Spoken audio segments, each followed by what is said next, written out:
Bom, boa tarde para todo mundo. Para quem não me conhece, eu sou a Karina, embaixo da 27A. E hoje a gente está vindo aqui com o Code Facts Outsider. Por que Outsider? Porque a gente chama uma pessoa de fora, uma pessoa que não fez Tribe. Essa pessoa, ela se formou em bacharel na USP e fez mestrado na USP. Inclusive, o mestrado foi de inteligência artificial. É, e essa pessoa já foi founder e CTO de duas empresas, e hoje em dia ela está trabalhando como engenheiro de software, e ela é founder da empresa Sua Quadra, que atualmente tá fazendo um aplicativo, desenvolvendo um aplicativo. Então, eu passo a palavra para o mestre Alan Rodrigues Rebelo. Ele vai falar um pouquinho sobre ele e aí a gente vai abrir para perguntas, tá bom, galera? Opa, e aí, galera? Primeiramente, aí, muito obrigado pelo convite, muito bacana. É, Espero que a gente possa ter um papo bem legal. E boa tarde aí para todo mundo. Bom, como ela já falou, né? Não vou falar que a minha trajetória acadêmica aqui, profissional.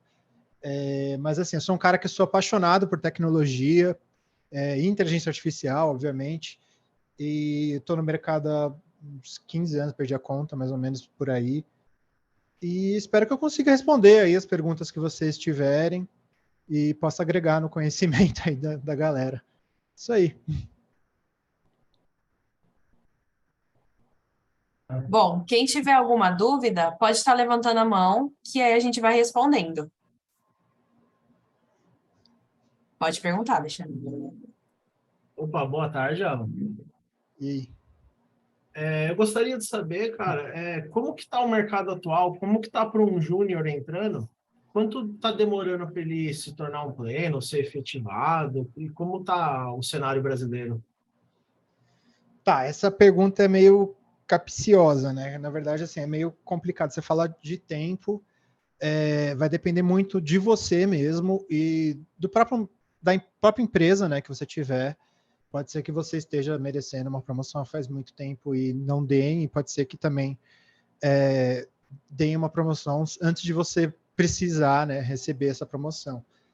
Mas assim, o mercado ele está aquecido, ele não está tão aquecido quanto há 2 anos atrás. Hoje em dia a gente vê um pouco de preocupação em relação a vários layoffs que está tendo de Big Techs lá fora. Aqui dentro já começou a ter bastante também. Eu acho que esse ano ainda vai ser um ano de bastante layoff. Então vai complicar um pouco a situação, tá invadindo não, né? Mas está tendo vários profissionais com experiência que estão indo para o mercado agora. Eles foram demitidos, estão buscando emprego. Buscando não porque o cara fica uma semana e acha emprego, mas enfim, não está tão boa quanto estava 2 anos atrás, mas ainda a situação ainda está muito boa, porque assim, o planeta inteiro está cagado e não está excelente, super, ultra excelente, mas ainda está excelente, ainda está muito bom o mercado. Eu tive várias experiências com contratações que foram bem difíceis. É muito difícil achar um profissional com qualidade, seja com experiência ou sem experiência. Mas se você for bom, cara, se você tiver paixão pelo que você faz, se você mostrar interesse, se você mostrar que você está evoluindo, você está aprendendo, o mercado vai te valorizar, você vai crescer muito rápido. Se você não crescer, você muda de emprego porque você vai receber proposta. Você vai receber um monte de proposta, você vai ficar pulando de emprego em emprego até achar alguém que te valorize, porque o mercado está precisando muito, tem muita empresa precisando. Como eu falei, teve vários layoffs, mas também está tendo uma enxurrada de startup nova, principalmente lá fora. Eu acho que o Brasil ainda não está nesse nível, mas o Brasil sempre copia e chega atrasado 1, 2 anos depois, então você pode ter certeza que vai explodir um monte de startup nova dessas pessoas que estão saindo. Sai um profissional do Google com 20 anos de experiência, ele ou vai para o mercado ou ele abre uma startup, e muitos estão abrindo uma startup. Então, se você for falar de tempo, na minha experiência, é óbvio que não vai ser assim em todos os lugares. Eu tive algumas experiências que eu contratei pessoas e o cara evolui muito rápido. Tem um caso em específico que eu contratei uma pessoa saindo da faculdade, ele estava terminando a faculdade, faltavam uns 3 meses, eu acho, para terminar a faculdade. Na época, o salário dele era uns 3, 4, 3, acho que uns 4, 5, na verdade, quando eu contratei ele. E cara, em 3 meses o cara mostrou que ele era muito foda, assim, ele evoluiu demais. Eu promovi ele para pleno. E aí o salário dele foi para 5, 7. E mais um tempinho depois, ele saiu da empresa que eu estava para buscar uma oportunidade de uma vaga de uma empresa que ele recebeu de Portugal. Ele queria ir para a Europa, ele recebeu essa proposta e ele foi. Então, cara, uns 6 meses depois que ele saiu da faculdade, ele estava na Europa, ganhando lá os seus 10 conto. E, assim, tem vários casos. Tem um caso interessante, inclusive com a Tribe, que eu entrei na empresa e já tinha um funcionário lá, que era um cara que estava migrando de área, ele estava saindo da área de arquitetura e design gráfico, eu acho, e migrando para a área de tecnologia, e ele era um aprendiz, um estagiário, basicamente, ele devia ganhar ali acho que era uns 1.500 na época, bem, bem pouquinho. E em alguns meses o cara evoluiu bem até, não foi tão rápido quanto esse outro, por exemplo, mas eu senti que ele ganhou bastante... não que ele ganhou, né? Que ele tinha bastante garra em aprender as coisas. Ele tinha um pouco mais de dificuldade em aprender, mas ele gostava, eu sentia paixão nele. Então eu meio que promovi ele para programador júnior, né? Que ele era um estagiário, eu dei lá os R$3.000 para ele na época. E aí eu descobri a Tribe, mais ou menos ao mesmo tempo. E aí eu começar a Tribe, o salário dele não ia baixar, ele ia continuar ganhando os 3.000. Então ele ia trabalhar só de manhã e fazer a Tribe à noite durante um ano. E assim que terminasse a Tribe, a gente ia renegociar, né? Conversar de novo. E, assim, infelizmente eu saí dessa empresa antes dele acabar a Tribe, mas eu contratei um gerente para me deixar no lugar lá, contratei um gerente para ficar no meu lugar, e eu conversei com ele sobre a situação e tudo mais, enfim, e eu sei que esse cara ainda está lá, o que fez Tribe, eu sei que ele renegociou, não sei quanto ele está ganhando hoje. Mas, enfim, cara, você pode evoluir muito, muito rápido, como você pode demorar muitos anos para evoluir.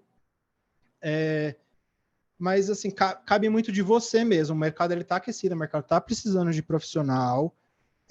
Tem salários muito bons por aí, principalmente se você for bom. Se você for bom, não é você ter um monte de experiência. Se você for bom, é você gostar, é você realmente ter paixão. Eu gosto de falar que paixão, cara, é paixão mesmo. Você tem que gostar de codar.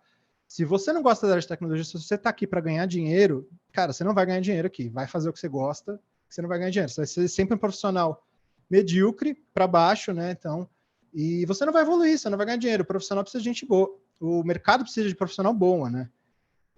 Então, se você é um cara que você gostou da área, se você quer evoluir, você vai evoluir muito rápido. Sinceramente, assim, limite é o céu mesmo, cara. Você pode crescer muito, muito rápido. Não sei se eu respondi sua pergunta aí. Respondeu até mais, obrigado, viu? Boa tarde, Alan. Tudo bem? Meu nome é Paulo. Boa tarde. Eu vi você falando que o pessoal que você contratou é oriundo de faculdade de tecnologia. Uhum. Aqui na Tribe o pessoal não desestimula, mas fala que o foco dela não é pessoa graduada em tecnologia. Uhum. A gente tem vários colegas aqui que são oriundos de outros cursos, tem até pós-doutor. Sim. Como é que você vê no mercado essa necessidade de graduação em tecnologia? Tá. E se graduação em bacharelado ou tecnólogo, se tem alguma diferença? Essa é a minha Legal. pergunta. Cara, isso vai importar mais para empresa porte bem maior, assim, se você está falando de uma Big Tech, empresa grande em geral, começa a importar um pouquinho mais o que o cara fez, onde ele se formou, o que ele se formou, qual que foi a faculdade que ele fez. Agora, mas nem todas, sabe? Não é uma regra geral. E também não é para todos os cargos lá dentro, então, tipo, não é uma coisa que, assim, vai importar 100%. Se você não fez uma faculdade, não significa que você não vai conseguir um emprego numa Big Tech. Mas é claro que ter feito a faculdade, de uma faculdade de nome, geralmente te abre as portas para ser mais fácil nesse nicho. Agora, se você está indo para um nicho de startup, de empresa de pequeno, médio porte, cara, o cara tá, sinceramente, assim, desculpa a palavra, né? Eu já até falei, mas foda-se. O cara tá cagando para o que você fez. Ele quer saber se você sabe fazer o que você tem que fazer lá. Você sabe programar qual que é o job description ali, se você consegue fazer o que está no job description. E, sinceramente, é isso, cara. Eu sempre fui assim. Quando eu fui contratar, eu geralmente nem olho para a faculdade do cara. Eu geralmente olho um pouco da experiência para saber se tem a ver o que ele está buscando com o que é o job, né? Porque geralmente muita gente se candidata e não sabe nem do que está se candidatando, né? Então você já excluiu uma galera. E aí, geralmente eu faço uma entrevista normal e aplico algum tipo de teste, só para ter noção do conhecimento do cara. E basicamente é isso. Se você fez faculdade ou não, não é importante, assim. É importante porque é bom você ter uma faculdade, porque te dá uma base muito boa, mas não é necessário você ter a faculdade para você ter a base. Você pode entrar lá no a grade horária da faculdade e buscar os conhecimentos. É muito legal você saber sobre arquitetura de computadores, arquitetura de rede, algoritmo e estrutura de dados. São coisas que realmente te diferenciam. Isso é muito bom. Para você ser um profissional completo, você precisa dessas coisas todas, sabe? Você precisa disso. Só que você não precisa necessariamente entrar numa faculdade para saber isso. Você pode estudar. Tanto que, se você estiver falando de algoritmos e estrutura de dados, você pode entrar num site que se chama LeetCode, não sei se vocês conhecem, vou até mandar aqui. LeetCode. Esse carinha é muito bom, cara. Você consegue fazer desafios diários ali, você vai aprendendo os algoritmos, as nomenclaturas de algoritmos, né? Você aprende a resolver os desafios. E isso é legal, porque quando você encontra desafios no seu dia a dia, você consegue usar aqueles algoritmos. Esse mesmo, obrigado. Aqui dá para resolver com uma busca binária, aqui dá para resolver com um BFS, enfim. Você consegue, sabe, precisa explodir, sabe, decorar tudo de uma vez, mas com o tempo você vai aprendendo. E se você vai fazendo desafios, você vai entendendo como resolver os desafios, você vai entendendo, se eu usar esse algoritmo é muito mais eficiente, resolver isso aí é muito mais fácil. Enfim, comecei a devagar um pouquinho da pergunta, né? Mas o mercado não exige necessariamente, e eu especificamente não exijo. Se você estiver falando de startup, ninguém está nem aí para a faculdade que você fez, quer saber do seu conhecimento mesmo. E eu vou até dar um exemplo. Uma vez eu fui contratar um front-end para uma vaga de Vue.js, eu acho, na época, era Vue.js, e no final ficou entre dois candidatos. Um que tinha muita experiência em Vue.js, tinha mais de 5 anos, o cara era pica, e o outro que nunca tinha trabalhado no mercado de trabalho. Nunca tinha trabalhado no mercado de trabalho, mas ele tinha acabado de terminar um curso sobre o Vue.js no Udemy. Aí o que eu fiz? Comprei o curso desse cara e fui ver o curso dele. E, mano, eu adorei o cara. Era o que a gente precisava. Era o cara que tinha o DNA da gente. E daí que ele nunca tinha nunca tinha trabalhado no mercado de trabalho. Pegar jargão de mercado, pegar as coisas, ele pega em 1, 2, 3 meses, que seja. E 2, 3 meses ele vai estar na frente daquele outro cara, porque você vê a paixão nele. E eu contratei esse outro cara que não tinha experiência. Então, não necessariamente. Não sei se eu respondi. Rodrigo, se você quiser perguntar, pode perguntar. E aí, Alan, beleza? Beleza. Cara, eu queria perguntar sobre a questão do empreendedorismo no mercado de tecnologia. Como que você enxerga formas de entrar? Como sabe desenvolver nessa parte? Tá, cara, é complicado, tá? É o mercado, assim, eu vou falar uma comunidade um pouco fechada. Então, na verdade, você precisa começar a entrar em evento, conhecer as pessoas, começar a seguir no LinkedIn, perguntar, sabe? Você precisa entrar no mercado para você começar a entender como funciona tudo. Porque simplesmente abrir uma startup você pode abrir agora. Mas abrir uma startup e conseguir dinheiro de found para você abrir seu negócio realmente é outra coisa completamente diferente. Você tem que estar nesse mundo. Se você não está nesse mundo, você não consegue dinheiro. E sem seed money, para começar, o negócio não se sustenta. Confia, eu já tentei, não dá, não funciona. Precisa de grana. Se você não tem grana, e é grana mesmo, se você não tem grana, você não está brincando de startup direito. Você está não se enganando, né, cara? Pode até ser que você consiga. Eu não vou falar que você não vai conseguir. Mas é muito difícil. Sem dinheiro, você está em muita desvantagem. Você pode levar 1 ano para fazer alguma coisa. Alguém com grana chega em 1 mês e te derruba. Vê o seu business e fala, puta, legal, com grana te derruba rapidinho. Então é muito difícil você sustentar nesse mercado se você não tem dinheiro. E para você conseguir dinheiro, você tem que conhecer as pessoas. Infelizmente é isso. Você tem que entrar entender quais são os termos, né? Qual que é a ideia, o que é um seed money, o que você vai fazer para você provar qual que é a dor do mercado, o que você vai fazer até chegar no Series A, Series B, e por aí vai. Então, tipo, tem um monte de jargão, um monte de coisa que você só pega se você realmente entrar, começar a frequentar essa comunidade mesmo, sabe? Então é mais se conectar com investidores anjos, essa parada, né? Sim, é um começo. Como ele se conectar, tá pertinho desses caras, é um bom começo para você conseguir grana, mas tem que ter muito cuidado que o investidor anjo, ele pode ser só um começo ali, ele vai te dar um seed money. Muitos são sacanas, te dão ali 50 mil reais para 30% da sua empresa. Parece que 50 mil reais é muito, mas 50 mil reais você não faz nada numa empresa, literalmente nada, não serve para nada esse dinheiro. Então você tem que tomar cuidado também, porque tem muito cara querendo passar a perna. E o seed money, ele é só o começo. Na verdade, você precisa falar com fundos de investimento mesmo, você precisa conhecer, enfim, você precisa conhecer todo o seu mercado ali, cara. Você tem que estar entrando em eventos, tem que entender a parada toda do seu nicho. É bem complicado, não é uma coisa muito simples de fazer certo, né? Fazer e dar certo. E é claro que se você faz tudo isso também, não garante que vai dar certo, né? Você vai estar falando de startup, é tudo muito instável. Boa. Bom, se quiser perguntar, Felipe.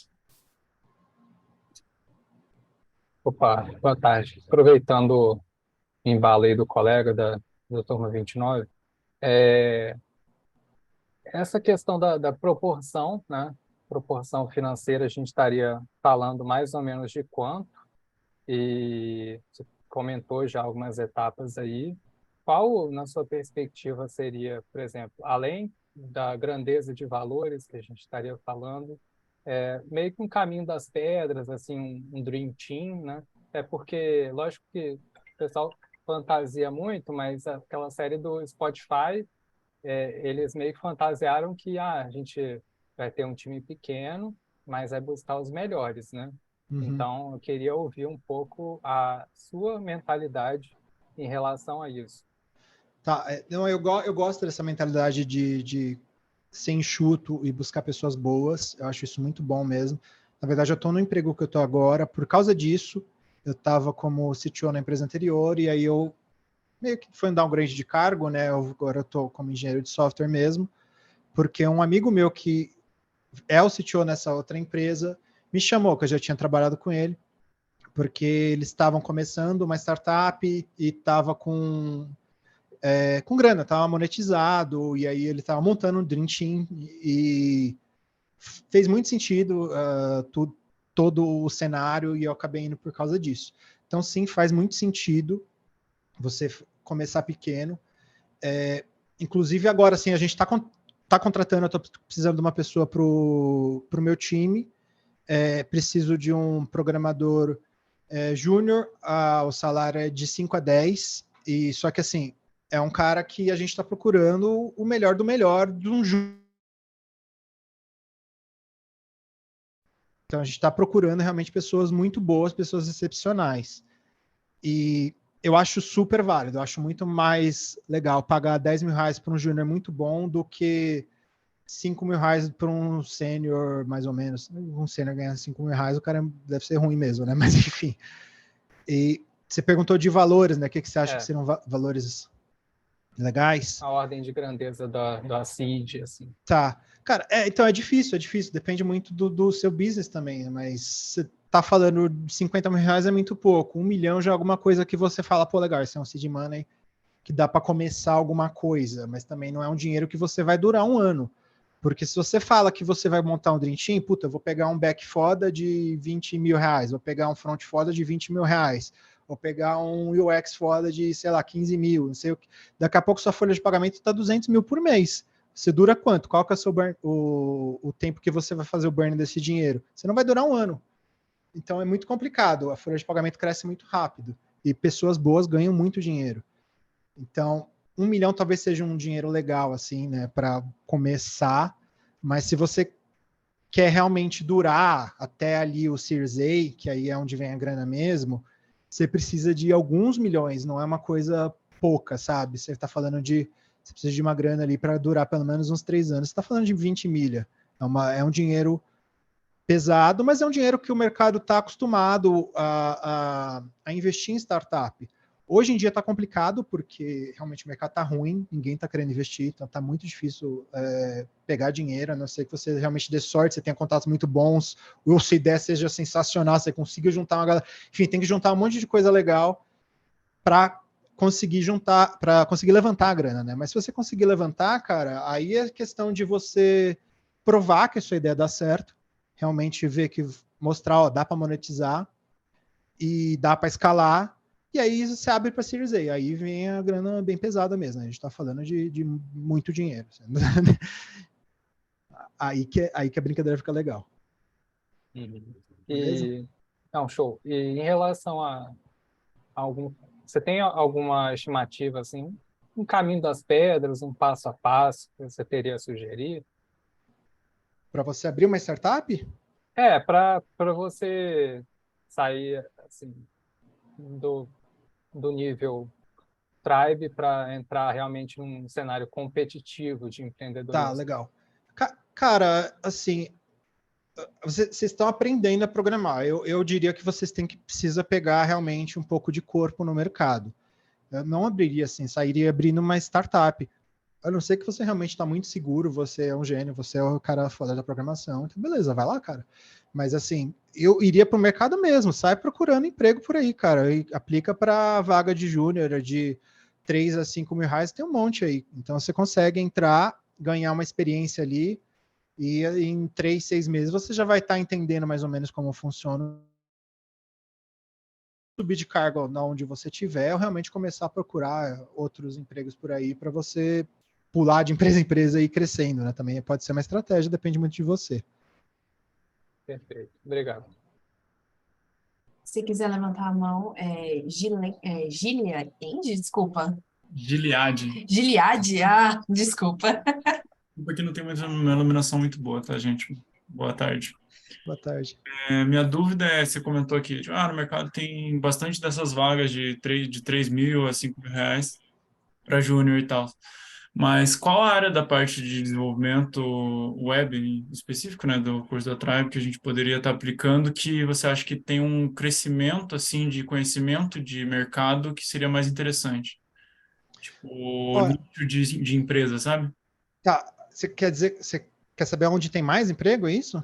A área de atuação que vai capacitar que a gente cresça mais, tipo, conheça mais no mercado, tipo, evolua codando mais. Porque dependendo, Tá, que a gente entra numa empresa e que fique estagnado nisso, num bagulho bem básico, sabe? tá. Se você quer crescer, eu recomendaria empresas menores. Empresas menores, você cresce mais rápido, você aprende mais coisas, porque você faz mais coisas, tipo, te dão mais responsabilidade. Numa empresa maior, a sua responsabilidade é aquilo. Então, quanto maior a empresa, mais fica segmentado. Então, você vai fazer aquilo, você vai aprender muito bem a fazer aquilo, só que você não vai crescer seu escopo, você não vai aprender um monte de coisa. Abrir uma startup é uma coisa legal, porque você aprende um monte de coisa. Estou falando o contrário do que eu tinha falado antes. Mas, assim, não recomendo agora realmente, porque acho que você tem que pelo menos ficar ali um tempo no mercado para você entender o que está acontecendo. Então, eu acho que eu aplicaria realmente para empresas menores, nem tento uma empresa grande agora. Se surgir a oportunidade, vai lá também, né? Ver como que é. Eu estou falando aqui, não é a verdade absoluta. De repente, você vai para uma empresa grande que é super legal. Mas, enfim, se você for para uma empresa grande e você vê que realmente você está estagnado, você está fazendo sempre a mesma coisa, é normal, acontece mesmo. Eu iria para uma empresa menor, que lá você vai fazer de tudo, cara. Principalmente se você for, sei lá, uma consultoria. Você vai para uma consultoria, você vai pegar um monte de projeto diferente. Hoje você vai programar em PHP, amanhã você vai programar em Ruby, vai vir um projeto em C Sharp, enfim. Você vai ter que se virar. Você tem um conhecimento assim absurdo em várias e várias coisas, bem raso. Mas eu acho que para o começo é muito bom. Eu acho que a primeira coisa que você tem que fazer é ter um conhecimento raso de tudo. Ver tudo ali, você, sabe, geral mesmo, se acostumar com os jargões, com os nomes das coisas, ferramentas e tudo mais. Depois, como você já aprendeu um pouco de tudo, você consegue ver o que você gostou mais. Puta, gostei mais do front, do back e da linguagem X, enfim. Aí você aplica especificamente para essa linguagem. Você gostou dela, aí você vai fundo nela, cara. Porque aí realmente, depois de você ter o conhecimento raso em tudo, você tem que se aprofundar em alguma coisa. Porque senão você vai ser mediano para sempre também, né? E a IA tá aí para acabar com todos os cargos de pessoas que não são aprofundadas no conhecimento de alguma coisa. aproveitando que você citou IA, para essa parte de conhecimento raso e tal, para, tipo, estamos começando curso de tal, e por fora eu quero estudar alguma linguagem que trabalhe bem com IA. Qual que você recomendaria, assim, para começar, só para brincar um pouquinho? Tá, você quer brincar com IA, é no-brainer você começar com Python. Realmente, Python é a comunidade maior de IA. E basicamente é isso. O Python é onde está mais forte IA, onde você vai encontrar mais coisas, tem um monte de coisa pronta, os algoritmos, a comunidade inteira que vai te ajudar em relação a isso, enfim. Python seria a melhor coisa se você realmente quer ir para IA. Basicamente é isso. Beleza, obrigado. Desculpa. Bom, eu vou fazer uma pergunta aqui que foi feita no chat, vou estar passando para você. O Neto, ele está perguntando o que que diferenciaria, basicamente, o que que diferenciaria o que destacaria o júnior, porque como não tem experiência, e você comentou que você está procurando um júnior de 5, que pagaria de 5 mil a 10 mil, ele queria entender o que que seria esse destaque, o que seria esse diferencial. Cara, sabe sangue no zóio? Você olha pro cara, você vê que o cara tá ali, puta, quer tesão, sabe? Acho que a palavra é tesão. O cara tem tesão naquilo, ele quer aprender, ele gosta muito daquilo. Basicamente é isso. Quando você fala com a pessoa, você vai conversar com ela, você vai fazer uma entrevista, e você sai da entrevista falando, puta, adorei falar com aquele cara, eu quero conversar mais com aquele cara sobre o assunto X. Então, isso basicamente é um diferencial muito forte. É o cara realmente gostar, porque se ele gosta, ele tem um conhecimento, querendo ou não, ele está estudando aquilo, ele sabe detalhezinhos, ele sabe coisas. Você vai perguntar uma coisa para ele, ele vai. Talvez ele até nem saiba, mas ele sabe de outra coisa, enfim. É uma coisa que, assim, ele vai mostrar que ele quer aprender. Isso é o principal diferencial numa pessoa que ela não tem, teoricamente, muito conhecimento. Então, realmente, ela tem que aprender. Então, isso é o maior diferencial. Ou você quiser perguntar, à vontade.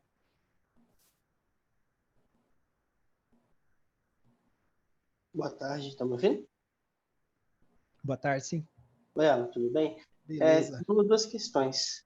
Sobre SaaS, se você puder falar um pouco, eu estaria interessado. E se você tem alguma experiência de trabalho lá fora, que eu vi alguns vídeos, né, do pessoal e tal, e querendo ou não, é em dólar, né? 5 vezes mais. E tem a questão de imposto também, que eu vejo que tem uns 10% por aí. Se puder falar um pouquinho, eu agradeceria.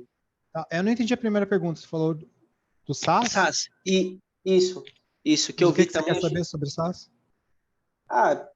Se você já teve alguma experiência com isso, ou se você já viu alguma coisa que deu certo nesse tipo, porque eu fiquei um pouco interessado, eu achei legal, né? Que, pelo que eu entendi, é uma coisa que a pessoa nem precisa saber programar tanto, ela tem que ter a ideia, né? Tem que ter a ideia ali principal e ir elaborando. Gostaria de saber, você tem alguma opinião? Eu não sei se eu entendi muito bem a pergunta, mas assim, o SaaS, assim, ele é meio que um conceito, né, de plataforma.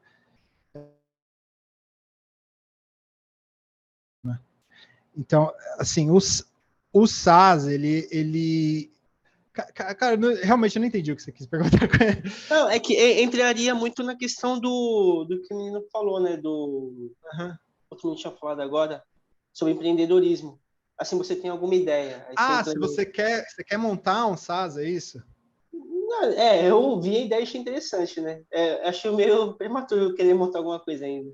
Tá. Mas não, legal, é um tipo de serviço bem bacana, cara. E é bacana porque, assim, você pode escalar muito rápido, né? Você escala rápido. É uma parada que está online, então você não precisa ficar dando atenção para cada usuário que entra, sabe? Não é aquele negócio que é meio difícil você escalar um business. E quando você está falando de um SaaS, é uma ferramenta que ela se escala sozinha. O máximo que você vai ter que fazer é aumentar custo de servidor. É isso, aumentar mais servidor, você vai ter o SaaS ali rodando bonitinho. Uma vez que você desenvolveu, acabou. Você já teve alguma experiência com isso? Você conhece alguém que teve experiência com isso? Não, nunca dizem.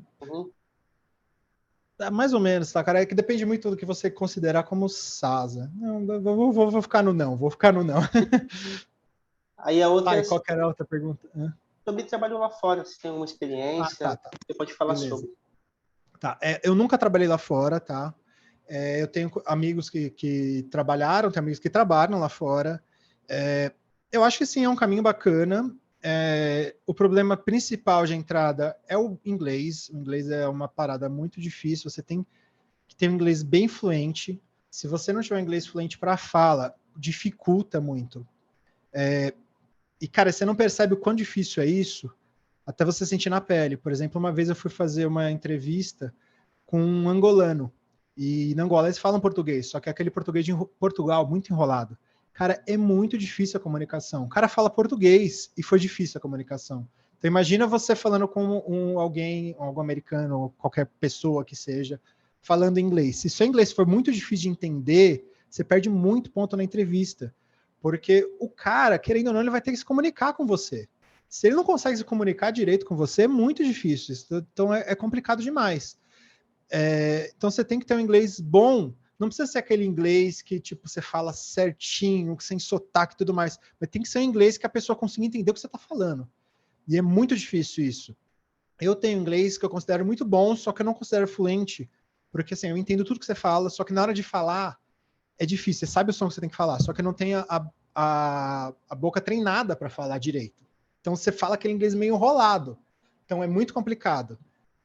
Mas assim, se você tiver inglês bom, se você estiver buscando um inglês bom, eu acho bacana, é uma oportunidade muito boa.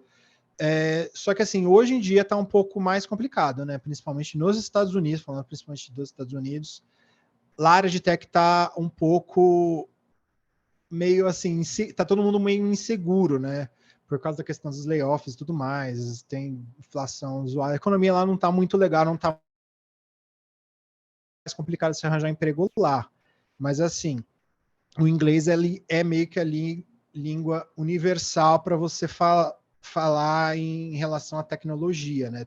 Tanto para você codar e tudo mais, tanto para você conseguir um emprego. Se você for conseguir um emprego numa big tech que seja, sei lá, você vai entrar no Facebook. Todas as suas conversas vão ser em inglês. Você vai falar com pessoas do planeta inteiro. Grande parte delas, talvez até a maioria, nem é a língua nativa em inglês, e está todo mundo se comunicando em inglês. Então, o inglês realmente é a barreira maior. É legal, mas tem essa barreira muito grande. Beleza?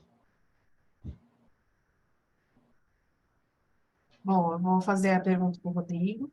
Ele perguntou basicamente o que o mercado, né, enxerga o aluno de bootcamp, que é um tipo da Tribe. Então, ele queria saber como que é comparado com os outros cursos. Tá. Cara, vai depender muito de pessoa para pessoa, de empresa para empresa, né? Obviamente. Óbvio que vai ter as pessoas, empresas que vão dar prioridade pro cara que fez a faculdade, porque, sim, enfim. Mas, cara, dependendo da pessoa, sinceramente, não tem muita diferença. O que vai valer realmente é o conhecimento que você tem, a vontade que você tem de aprender. Então, é exatamente como você vai se sair na entrevista, como você vai se sair nos testes. Enfim, faz o Lit Code, começa a fazer um desafiozinho ali por dia, isso te ajuda nas entrevistas, nos testes. Treina a entrevista, treina a fazer entrevista. É uma coisa legal você treinar a fazer entrevista. Querendo ou não, você pode treinar a fazer entrevista. E se você ficar bom nisso, pode dar aquele sentimento que eu falei, do cara sair da entrevista que ele fez com você, falando, puta, gostei muito de falar com essa pessoa. Eu quero ter essa pessoa no meu time. Querendo ou não, é isso. O cara tá querendo trazer uma pessoa pro time dela. Então ela tem que gostar de você. Então você tem que passar um sentimento bom pra pessoa. Ela tem que gostar de conversar com você. Se você se sair melhor na entrevista do que um cara que fez uma faculdade, eu, sinceramente, não vejo por que não contratar você ao invés do cara da faculdade. Eu daria prioridade para o teste e para a entrevista. Querendo ou não, é isso. Mas é óbvio que o mercado não é inteiramente assim. O nicho que eu não sou muito de empresa grande, eu tenho alguns conhecidos. Mas o nicho que eu tô é mais startup. No nicho que eu tô, a maioria tem esse pensamento mais parecido com o meu. Não se importa muito com a faculdade ou o que você fez. Se importa mais com o que você demonstrou ali na hora. Se você está com vontade de aprender, se você está querendo crescer juntos, você tem o DNA da empresa. Basicamente é isso. Lucas, se você quiser fazer sua pergunta. Boa tarde, vocês estão me ouvindo bem? Sim. Então, Alan, eu gostaria de perguntar para você a respeito de portfólio. Eu queria saber assim, qual que é a importância de você ter um portfólio, tipo, digo, você criar a página mesmo, colocar detalhes dos projetos, os vídeos, os screenshots, Tá. essas coisas, sabe? Além de você só deixar, por exemplo, o projeto pinado no GitHub, você acha que é importante ter um portfólio assim, pessoal? Os tech recruiters, eles chegam a olhar isso ou eles ficam mais no LinkedIn mesmo, no GitHub? É um Tá. diferencial bom? Que assim, tudo que você fizer vai ser um diferencial. Se recomendo fazer, é legal. Principalmente se você estiver aplicando para uma vaga mais front-end ou até para a parte de UX, UI, que seja. Se você está indo mais para o back-end, talvez não faça tanto mais sentido assim nessa parte visual. Mas sim, qualquer coisa que você fizer, ele é um diferencial, os recrutas olham, sim. Acho que vale sim a pena. Qualquer coisa, cara, assim, você é júnior, você não tem um currículo extenso para mostrar, então qualquer coisa que você fizer a mais é um diferencial, vale a pena, óbvio. Eu pergunto isso porque eu tô fazendo um, sabe? E, tipo assim, Uhum, dá muito trabalho você montar vídeo, sabe? Deixar tudo bonitinho. E daí do sim, back-end, que você falou que não tem a parte assim visual, eu fiz até um swagger para cada aplicação, sabe? Então, legal, bacana, bacana. Não, mas então é bacana. o meu medo é, tipo, eu tá perdendo tempo, sabe? Tipo, tá fazendo tudo isso aí, tipo, e o recrutador Não, não não olha, sabe? perdendo tempo querendo, não. Você não tá perdendo 2 anos da sua vida fazendo isso, né? Então, você não tá perdendo muito tempo, não, cara. Você, na verdade, assim, isso mostra que você se importa. Isso mostra que você se importa, que você gosta do que você tá fazendo. Isso é muito legal. Às vezes o cara nem abre direito o seu portfólio, abre e vê mais ou menos, mas só de você ter o portfólio, você já é o diferencial na. Pensa que ele recebeu 200 currículos. Você vai ser o cara do portfólio, porque os outros 199 não tinha. Então você já está sendo lembrado por alguma coisa, entendeu? Então você já está na cabeça do cara, já é alguma coisa. Querendo ou não, você tem que. Eu estou falando aqui muito de entrevista, mas se você for eliminado antes de chegar na entrevista, não adianta nada. Então você tem que chegar na entrevista, tem que ter um diferencial antes da entrevista. E muita gente vai ser cortada ali antes. Então qualquer diferencial, sim, vale muito a pena. Legal, entendi. Valeu, obrigado. Bom, eu queria tirar uma dúvida, porque como você fez mestrado em inteligência artificial, eu queria saber como que a inteligência artificial poderia estar ajudando o nosso dia a dia, porque eu sei que muita gente acaba tendo receio de acabar perdendo esses IAs. Tá. Então, eu queria saber a sua opinião. Tá, legal. Vamos lá, né? Vou falar dos dois carinhas do momento, o ChatGPT e o Copilot. Tá, ChatGPT, cara, no começo eu confesso que eu até brinquei um pouquinho com ele, eu fiquei um pouquinho, nossa, que bizarro, né? Assusta um pouco. Mas depois você vai brincando direito, você vai vendo que nada mais é do que Ele é literalmente, na verdade, um algoritmo de autocomplete. Sabe quando você está digitando no celular e ele autocompleta a palavra? O ChatGPT é isso, só que não só para a palavra, é para o texto inteiro. Basicamente é isso. Ele é um autocomplete de teclado. Então ele pega a sua pergunta e faz um autocomplete. É meio bizarro, mas ele faz isso. Então ele não é tão bacana assim, né? Não é uma coisa que, meu Deus, ele vai acabar com o nosso emprego. Não, ele não vai fazer isso. Na verdade, são ferramentas que estão aí para ajudar a gente. Ele vai facilitar. Em vez de você fazer uma busca no Google e ficar abrindo 1, 2, 3 links, ele vai te dar a resposta mais rápido. Ele é ainda meio ruinzinho, né? Sinceramente, eu não tenho usado muito ele. Usei mais no começo, eu parei um pouco. E aí, se você fala um pouco de Copilot, aí a brincadeira já é um pouquinho diferente. O Copilot, ele tá ali para realmente completar código, fazer código para você. E, sinceramente, para o nível de vocês que estão começando, eu não recomendo mesmo, assim. Eu comecei a brincar com ele um pouco, e ele te dá muito código ruim. Se você tenta fazer, por exemplo, um algoritmo, um quicksort, que seja, para ordenar um array. Ele te dá uma resposta, dá, beleza. Só que nos testes que eu fiz, por exemplo, ele te dá uma resposta ruim, ele te dá um algoritmo péssimo. E se você não sabe o que está acontecendo ali, você vai começar a fazer código, ele vai completar o código para você, e ele vai te dar um código horrível e muitas vezes com bug. Já vi um monte de código que ele te dá com bug, e você não sabe identificar esse bug. Então, na verdade, você não está ganhando tempo nenhum. Você está perdendo tempo, porque você vai perder tempo debugando o seu código. E a gente tem que lembrar que eu diria 80% do tempo codando é você pensando e lendo código. é 20% do tempo que você está codando, escrevendo código novo. A maioria do tempo você está reescrevendo coisa, você está tipo editando, você está pensando, você está lendo código. É muito pouco tempo que você está criando coisa nova. Então você está tentando otimizar um tempo pequeno com o Copilot e perdendo um tempo desgraçado ali na frente com refatoração. Não estou falando que ele é uma coisa horrível, ele é muito bom para algumas coisas. Eu comecei a usar ele um tempo, parei, eu quero voltar a usar agora. Coisas do tipo muito boilerplate que você digita, você começa ali a digitar class, name, mas você vai criar um set tal variável, get tal variável, não sei o quê. Ele faz essas coisas para você lindamente. Agora, coisas de algoritmo complexo, não deixe ele autocompletar, velho. Sinceramente, não use mesmo, assim. Talvez um pouquinho mais para frente ele fique mais inteligente, consiga começar a utilizar, mas agora é horrível, e principalmente para quem está começando. É ruim, você não vai aprender, você vai achar que seu trabalho é isso, é falar para IA fazer código para você, e não é. Se você achar que o seu trabalho é falar para IA fazer código aí, porque a IA está vindo para realmente dominar e a gente precisa ter mais conhecimento que ela, senão a gente fica para trás. E mais uma pergunta eu queria tirar você quanto a testes. Como você já acabou trabalhando com muito júnior, qual que é a quantidade qual que é o nível que eles pedem de testes de júnior? Eles realmente estão já esperando testes ou não? Vai depender muito da empresa, né? Eu gosto de sempre dar um testezinho, pelo menos para saber se a pessoa, qual que é o nível da pessoa, aonde ele tá, né? Se ele sabe pelo menos onde ele tá, o que ele tá fazendo ali. Ah, sim, mas eu digo testes de, tipo, por exemplo, no React a gente faz testes daquele código que a gente fez, entendeu? Teste unitário da Uhum. aplicação. Tá, beleza. Não, muito bom, muito bom. Recomendo muito fazer teste.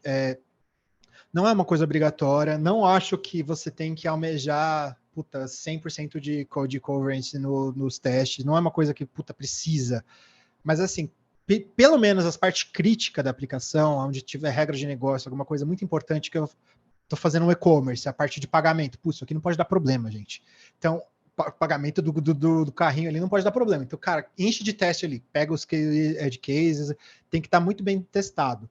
Então, se o core da sua aplicação estiver muito bem testada, você pode se dar o luxo de não testar tudo. Tem coisa que nem vale a pena testar, que você fica, tipo, escrevendo coisa que, tipo, porra, você fez uma calculadora que soma ali 2 mais 2. Por que você vai testar aquilo, gente? Tipo, não faz sentido. Você começa a ter coisas que não faz muito sentido testar.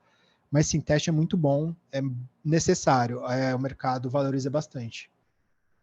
Ah, sim. Obrigada. Galera, só avisando que a gente já está nos momentos finais, então a gente vai começando a fechar para as perguntas. Se alguém quiser fazer as últimas perguntas, fica à vontade. Pode perguntar, Alexandre. Opa, eu gostaria de saber, na sua opinião pessoal mesmo, qual que é o espaço que a gente tem que tomar a partir do final da Tribe? Você acha que é interessante a gente estudar mais, procurar empresa grande, empresa pequena, e o que vai ser cobrado em cada um desses lugares para a gente que é júnior, que está começando? Tá, o que vai ser cobrado, as pessoas têm noção de que você, pelo menos deveria ter noção, né? Óbvio que eu não posso falar por todo mundo, mas a ideia é que a empresa tenha noção de que você está começando, então não faz sentido nenhum te cobrar uma coisa absurda. E tem um ponto questão de onboarding. Quando você começa numa empresa, o ideal, né, de novo, não sei como que essa empresa vai entrar, mas o ideal é que você tenha um período de onboard que vai depender muito de empresa e pessoa, mas eu estou falando ali de questão de algumas semanas até 3 meses, que seja. Eu acho que um período ideal ali seria entre 1 e 2 meses. Que é um período que, principalmente no começo, você não vai nem codar. Você vai começar a conversar com as pessoas, você vai entender o business. Cara, você vai começar a codar, você não sabe nem o que a empresa faz direito, você não sabe o que as pessoas fazem. Então, tem que conversar com todo mundo, entender e tudo mais, começar a pegar as ferramentas. É aos poucos, ninguém vai esperar uma coisa muito absurda de você do começo. Isso eu tô falando para até cargo de gerente, até esse level. Deveria ser assim. Eu não tô falando que o mercado inteiro é assim, mas deveria ser. E principalmente para júnior. Então, o júnior também não faz sentido você começar a cobrar uma coisa absurda dele logo no começo. E mesmo assim, passando um onboard, ninguém vai te cobrar nada muito sensacional. Vão começar te passando coisinhas. Ó, troca a cor desse botão, ajusta isso daqui, faz esse negócio aqui, cria um teste para isso daqui. Isso aqui tá dando erro, vê se você descobre o que é, ajusta essa query. Aos poucos vão te passando coisas. quando forem pegando confiança em você, você vai fazendo as coisas, você vai entregando com qualidade, velocidade que seja, enfim. As pessoas vão pegando confiança. Quanto mais vão pegando confiança, mais vão te passando coisas. E aí você vai naturalmente crescendo, porque você vai pegando coisas cada vez mais difíceis, vai pegando mais, entendendo as coisas, pegando experiência e por aí vai. É um caminho natural, na verdade. Eu não sei se era só essa pergunta. Assim, mas eu também gostaria de saber, porque tendo em vista a Tribe faz prazos bem curtos para fazer aplicações assim grandes para o prazo. Sim. Por exemplo, a gente fazer um site inteiro com local storage, tudo, coisa de uma semana. É assim no mercado de trabalho? Tá, de novo, depende muito. Sinceramente, não é o ideal para se acontecer a todo momento. Vai ter lugar que vai ser assim a todo momento, e eu recomendo fugir desses lugares. Mas, assim, vai ter momentos que enfim, vai ter alguma coisa muito importante que tem que acontecer, que a gente tem que entregar rápido alguma coisa. E aí você liga o modo fast code, que seja, tipo, que se dane teste unitário, que se dane não sei o quê, só entrega. Isso é ruim, você vai entregar, mas essa é uma péssima qualidade. Depois, e você tem que deixar também bem claro para todo mundo que, assim, você consegue entregar nesse prazo, mas você vai cobrar, depois você vai ter um mês para refatorar seu código. Se você está, tipo, adiando, em vez de você fazer em 2 meses, você está entregando em 15 dias, só que depois você vai ter mais 3 meses para refazer a cagada que você fez. Porque senão aquilo vai explodir lá na frente. Então, sim, acontece isso de vez em quando. É natural acontecer, não deveria acontecer o tempo todo. Se acontecer, tem algo errado. Porque, cara, você vai viver em estresse, isso não é legal, isso não é saudável. Você precisa de tempo para refatorar seu código, para você aprender uma coisa nova, para estudar. Você tem que ter ali pelo menos 20% que seja do seu dia. A empresa deveria entender que você tem livre, teoricamente, para você se desenvolver, porque você se desenvolver é melhor para a empresa. Se você fizer ali um lead code por dia, é melhor para a empresa, você está aprendendo, você está crescendo, você está se desenvolvendo. Quando aparecer algum desafio, você já sabe qual algoritmo utilizar, por exemplo, enfim. Você se desenvolver faz muito bem, então você precisa ter um tempo para você. Não faz sentido ser essa loucura 100% do tempo. Entendi. É claro que assim, na Tribe eles estão dando ali, empurrando, porque é realmente curto, né? Então, acho que eles estão tentando extrair o máximo no período pequeno, mas no mundo ideal não deveria ser assim. Bom, Alan, você tem algum fechamento final que você gostaria de estar fazendo? Não, cara, assim, eu acho que codar é muito bom. Se vocês estão aqui, vocês gostam de codar, parabéns por ter escolhido uma profissão bacana, é muito divertido. Realmente, se vocês têm paixão por isso, vocês vão dar certo, não tem como não dar certo. A IA tá aí, ela ameaça um pouco, só que ela não vai ameaçar se você for bom, ela vai se encortar todos os cargos que são medíocres para baixo. Tipo, se você tiver só conhecimento raso, mano, hoje em dia o ChatGPT já responde para você conhecimento raso. Você não precisa de um programador com conhecimento raso. É bom ter um conhecimento raso genérico de tudo, sim, você precisa, mas você tem que se aprofundar. Você tem que saber alguma coisa, pegar aquilo ali, mano, isso aqui eu vou virar mestre nisso daqui. Você precisa. E boa sorte, galera. Acho que a gente tá numa área muito legal. Bom, então eu só tenho a agradecer você por ter parado um pouco do seu tempo para conversar com a gente, tirar as dúvidas. Então, é só agradecimento mesmo. Parabéns por toda a sua trajetória Obrigado. e muito obrigada realmente pelas perguntas. Então, eu fecho por aqui, galera, e qualquer coisa pode estar chamando lá. A gravação vai ficar salva e logo mais a gente posta o link para quem quiser rever, tá bom? Então, muito obrigada Valeu, também a todo pessoal. mundo Muito que obrigado. compareceu.